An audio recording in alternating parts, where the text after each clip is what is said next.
আল্লাহ রাব্বুল আলামিন দুনিয়া সৃষ্টি করার পর প্রত্যেকটা যুগে আল্লাহ রাব্বুল আলামিন এক একজন নবী পাঠিয়েছেন। ওই নবীর যারা অনুসারী ছিল তারা এক একটা নবীর উম্মত ছিলেন। হযরত আদম আলাইহিস সালামের একজন উম্মত ছিলেন, হযরত ইব্রাহিম আলাইহিস সালামের একদল উম্মত ছিলেন, হযরত ইসমাঈল আলাইহিস সালামের একদল উম্মত ছিলেন। ঠিক তদ্রূপ প্রত্যেকটা নবীর এক একটা উম্মত ছিলেন।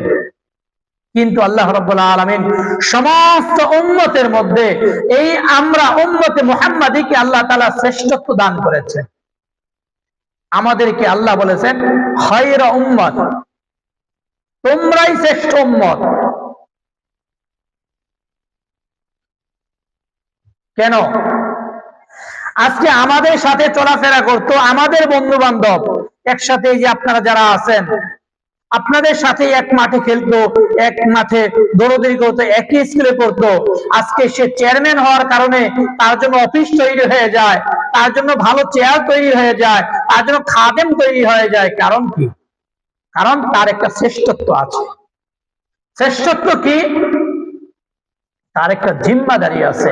যদি সে জিম্মাদারি পালন করে তবেই সে শ্রেষ্ঠ, তার সুনাম করব। আর সে শ্রেষ্ঠত্বের আসনে বসেও যদি সে তার জিম্মাদারি পালন না করে তবে সে কোশ্চিন কালো শ্রেষ্ঠ হতে পারবে না। আল্লাহ রাব্বুল আলামিন বলেছেন কুনতুম খায়রা উম্মাতিন উখরিজাত লিন-নাস। আল্লাহ তাআলা বলেন তোমাদেরকে আমি শ্রেষ্ঠত্ব দান করেছি এই জন্য, উখরিজাত লিন-নাস, তোমাদেরকে বের করা হয়েছে মানুষের জন্য। আমাদেরকে বের করা হয়েছে মানুষের জন্য, মানুষের খায়ের খাই করার জন্য, মানুষের কল্যাণের জন্য, মানুষের ভালাইয়ের জন্য, মানুষের উপকার সাধনের জন্য, মানুষের উন্নতি করার জন্য আমাদেরকে আল্লাহ রাব্বুল আলামিন মনোনীত করেছেন। এই জন্যই আমরা শ্রেষ্ঠ। যদি আমরা মানুষের কল্যাণে কাজ করতে পারি তবে আমরা শ্রেষ্ঠ।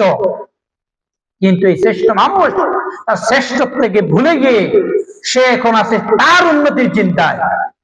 সে কিভাবে নিজে বড় হবে, কিভাবে সে নিজে উন্নতি লাভ করবে, কিভাবে সে সমাজের মধ্যে বড় হবে, কিভাবে সে ধনী হবে, এই চিন্তায় আছে।